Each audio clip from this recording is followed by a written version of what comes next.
I denne omgang af Oldtimers skal vi høre fra 6 tidligere udenlandske profiler i dansk basketball.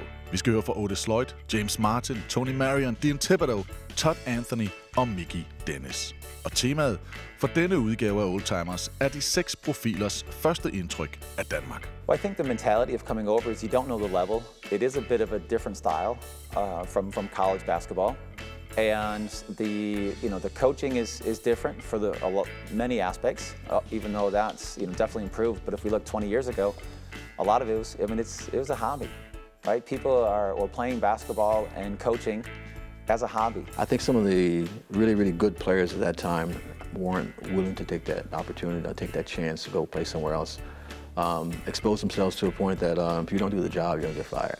To some degree, you're exposed in that respect there. But I think they were good enough to earn a living at it. Henrik Noah Fleming, I'm sure, definitely could have made a career playing somewhere. I had been to Malmo playing, and Denmark was, people had talked about, oh, let's go buy beer in Denmark. The Swedish guys, of course, because this was actually when I was first in Europe, the EU hadn't come yet.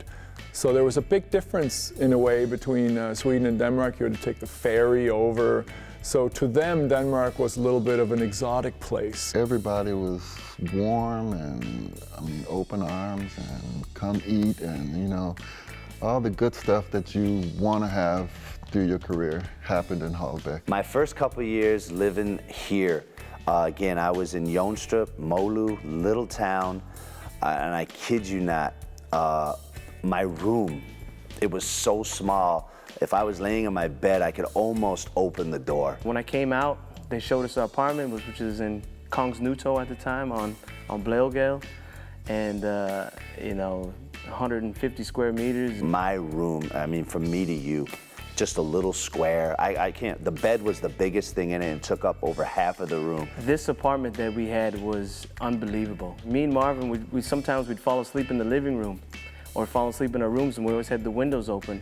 And then me and Marvin kept telling us, it's like, man, I keep having this weird dream where I hear like old school band music playing and drums and stuff. Well, come to find out, we weren't having the same dream. It was the marching, the Queen's band was marching every morning, like at 10:30, 11. And then we finally woke up early enough to see them coming down. Well, Copenhagen is a big city, so you blend in a lot easier than I did in Helsingborg. There's a lot of foreigners in Copenhagen, people coming from all over the world. So in Copenhagen, it's much easier to blend in. You don't stick out as much. I was much more comfortable in a larger city than a smaller city. I always tell the new guys that come here, I said, you gotta go to the walking street when the sun starts to come out in early spring, and I call it the white jean phenomenon.